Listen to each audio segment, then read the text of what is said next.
అవకాశం వచ్చింది. మామూలుగా అయితే అక్కడ సున్నీ అధికారులే ఎక్కువగా ఉంటారు, ప్లస్ పంజాబీ అధికారులు ఎక్కువగా ఉంటారు. వాళ్ళందరూ ఇతన్ని చాలా చులకనగా చూస్తున్నారు. ఆ చులకనకి ఇది తోడయింది. దాంతో పరువు పోయినటువంటి ఆసిఫ్ మునీర్ తన పరువుని కవర్ చేసుకోవడానికి ఇండియాలో అంతర్గత కలహాలు సృష్టించాలనుకున్నాడు. అది ఎట్లాగా అంటే మత ప్రాతిపదికన. ఎందుకంటే ప్రపంచ చరిత్రలో పాకిస్తాన్ ఇంకో 1000 ఏళ్ళైనా భారత్ మీద గెలవడం అసాధ్యం. భారత్ లాంటి సువిశాలమైనటువంటి దేశం, 140 కోట్ల జనాభా కలిగినటువంటి దేశం, భిన్న భాషలు, భిన్న జాతులు, భిన్న సంస్కృతులు ఉన్నటువంటి దేశంలో విజయం సాధించడం అనేది పాకిస్తాన్ వల్ల అయ్యేటటువంటి పని కాదు. గోరీలును అక్బర్లు ఇవాళ వస్తే నరికి చంపేస్తారు ఈ దేశ ప్రజలు. ఆ సంగతి ఆడికి తెలుసు.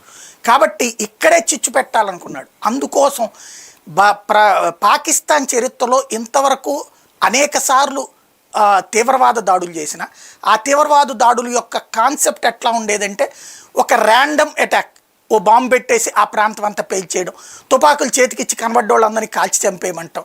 ఇట్లాంటిది ఇక్కడ హిందువా ముస్లిమా అన్న చూడలేదు ఇంతకాలం పాటు. భారతీయులు, భారతదేశంలో ఉన్న ప్రతి ఒక్క ముస్లిం కూడా వాళ్ళు కాఫీర్లే అన్నటువంటి ఫీలింగ్తో ఉన్నటువంటి వాళ్ళు. ఎందుకంటే ఇప్పుడు ఈ ఆసిఫ్ మునీర్ గారు కూడా